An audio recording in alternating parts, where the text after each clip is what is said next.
অঞ্চলের বিখ্যাত একটা রেসিপি রান্না করে শাশুড়ি মায়ের কাছ থেকে অনেক প্রশংসা পেলাম। বিশ্বাস করেন আমার শাশুড়ি মা নিজের মুখে বলছে যে দেখ আমি আজকে কতগুলো ভাত খেয়েছি। তো যাই হোক আজকে ওই রেসিপিটি আপনাদের সাথে শেয়ার করব। অবশ্য রেসিপিটা অলরেডি সবাই জানেন। আর এই অঞ্চলের যে বিখ্যাত খাবার যেই অঞ্চলের তারা তো অলরেডি বুঝেই গেছেন। তবে ডিমটা আমি এমনিতেই সিদ্ধ দিয়েছি। আলু দিয়ে কি রান্না করা যেতে পারে অলরেডি সবাই বুঝে গেছেন। কিন্তু আমাদের বরিশালের মানুষ কিন্তু বুঝতে পারবে না, কারণ আমরা বরিশালে এই রান্না কখনোই খাই নাই। আর এই রান্নাটা আমার দেখার পরে কেমন যেন একটু লোভনীয় লাগছিল, তাই আজকে রান্না করব। তো চলে আসলাম রান্নার জন্য। আর মাটির চুলায় রান্নাটা করব, যেহেতু স্বাদটা যেন আরেকটু দ্বিগুণ হয়। আমি ইউটিউব দেখে দেখে কিন্তু রান্নাটা করতে নিছি আর কি। ওই অঞ্চলের এক আপু এই রান্নাটা শেয়ার করেছে, ভাবলাম আমি ওনারটা দেখে দেখেই করি। তো এখানে পর্যাপ্ত পানি দিয়ে কয়েকটা আলু সিদ্ধ দিলাম। আলুর সাইজ কিন্তু মোটামুটি এই ছোটো ছোটো সাইজেরই নিতে হবে, বড় আলু নিলে নাকি মজা হয় না, আপুটা বলে দিছিল। তো তারপরে নিয়ে আসলাম এখানে গরুর মাংসগুলো পিস পিস করে ছোট ছোট করে কাটবো। ছোট ছোট করে কাটার কারণ হচ্ছে এইটার দেখলাম আমি, ওই আপুও বলছে ছোট ছোট পিস করলে অনেক বেশি মজা হয়। এখানে আমি একটু গরুর মাংস ছিল ফ্রিজের এক কোনায়, বেশি ছিল না, যতটুকু ছিল আমি তাই নিলাম আর কি। ফ্রিজের কোনাকাঞ্চি থেকে আপনারা খুঁজে টুজে এরকম মাংস নিয়ে এই রেসিপিটা বানিয়ে ফেলতে পারেন। আর ওইখানে দেখেন আমার মুরগি একটা প্রচুর বিরক্ত করে, আমি যখনই রান্নাবান্না করতে বসি মুরগি আমাকে এত জ্বালাতন করে। তো এখানে দেখাই দিলাম তেজপাতা, নয়তো তো আবার বললেন কি জানো কি দেখায় না, এর জন্য তেজপাতাটাও দেখাই দিলাম। এখানে হলুদ মরিচ পেঁয়াজ কুচি নিলাম, এখানে একটু সামান্য জিরার গুঁড়াও নিলাম, আদা, তারপরে আদার বাটা নিয়েছিলাম, আর তেল। এইটা আবার দেখাইতে ভুলে গেছি, লবণও দিছি।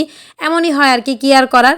তো যাই হোক এখানে তারপর ঢেকে রাখলাম। তারপর এখানে আলুগুলো সিদ্ধ হয়ে গেছে। এই সাইজ আলু নেবেন, সিদ্ধটা কিন্তু বেশি একটা করা যাবে না। আমি আমার ওই যে ভিডিওতে যে আপু যেইভাবে দেখাইছিল ঠিক ওইভাবেই করেছি, একদম পারফেক্ট হয়েছে। এখানে আপনারা তো অলরেডি বুঝে গেছেন এটা হচ্ছে উত্তরাঞ্চলের আলু ঘাটি আর কি। আমি কিন্তু প্রথমবার করতেছি, বরিশালের মানুষ কখনোই আমি খাইতে দেখি নাই বা খাই নাই আমরা। তো এখানে আদা সিদ্ধ করে এইভাবেই হাতে মধ্যে নিলাম আর পানি দিয়ে দিলাম। প্রথমে প্রেশার কুকারে দিয়ে দিলাম আর কি মাংসগুলা। ওই আপুটাকেও দেখেছি প্রেশার কুকার ব্যবহার করেছে, আর উনি বলে বলে দিয়েছে অল্প পানি দিয়ে এইভাবে সব মশলা দিয়ে তারপরে দিয়ে দিতে বলছে প্রেশার কুকারে। দেওয়ার পরে এখানে পানি দিবেন। বাঙালিরা আবার এই যে প্লেট ধোয়া তারপর পাতিল ধোয়া পানি না দিলে তো আবার স্বাদ বাড়ে না রান্নার, আসলেই কিন্তু স্বাদ বাড়ে না, খুব ভালো লাগে, আমি সবসময় দেওয়ার চেষ্টা করি। তারপরে এভাবে একটু নেড়েচেড়ে দিলাম, অল্প সামান্য পরিমাণ মতো পানি দিবেন। এটা হচ্ছে গরুর মাংস যেভাবে রান্না করেন ঠিক প্রসেসিং ততটাই, তবে অনেক বেশি মশলা দেওয়া যাবে না। আমি ঠিক ওরকম করেছি, অনেক মশলা দেইনি, কারণ অনেক মশলা দিলে নাকি রান্নাটা স্বাদ কমে যায়। তো তারপরে এখানে দিয়ে দিচ্ছি দ্বিতীয় প্রসেসিং আর কি, পেঁয়াজ কুচি দিয়ে তারপরে এখানে দিয়ে দিচ্ছিলাম সব ধরনের মশলা, টুকটাক মশলা আর কি, অল্প স্বল্প। তারপরে দিয়ে দিলাম আলু, ওই যে আলুটা ম্যাশ করে রেখেছিলাম সেই আলুটা দিয়ে দিলাম। আর সামান্য একটু হলুদ দেবো। আমার আবার গরুর মাংস রান্নার সময় আপনারা খেয়াল করেছেন কিনা একটু হলুদ বেশি পড়ে গিয়েছিল, এর জন্য এখানে একটু কমিয়ে দিলাম।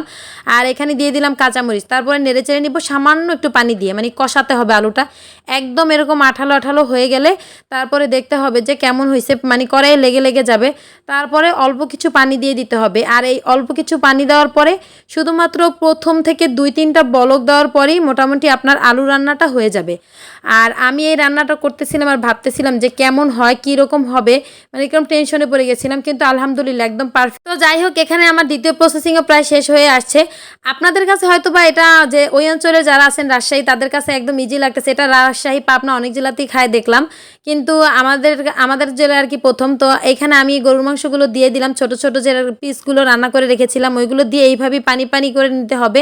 অনেক পানিও দেওয়া যাবে না, একদম অল্পও দেওয়া যাবে না, এই মোটামুটি একটা আন্দাজের মতো পানি দিয়ে দিতে হবে। শেষে অবশ্যই জিরা ফোড়ন দিতে হবে, জিরা ফোড়ন দিয়ে একদম নামিয়ে নিলাম। দেখেন কি সুন্দর হয়েছে, দেখতেও যেমন লোভনীয় হয়েছে খেতেও তেমন স্বাদ হয়েছিল। আর কি বলবো, প্রথমেই তো বলে দিছি এটার রিভিউ যে কতটা মজা হয়েছে।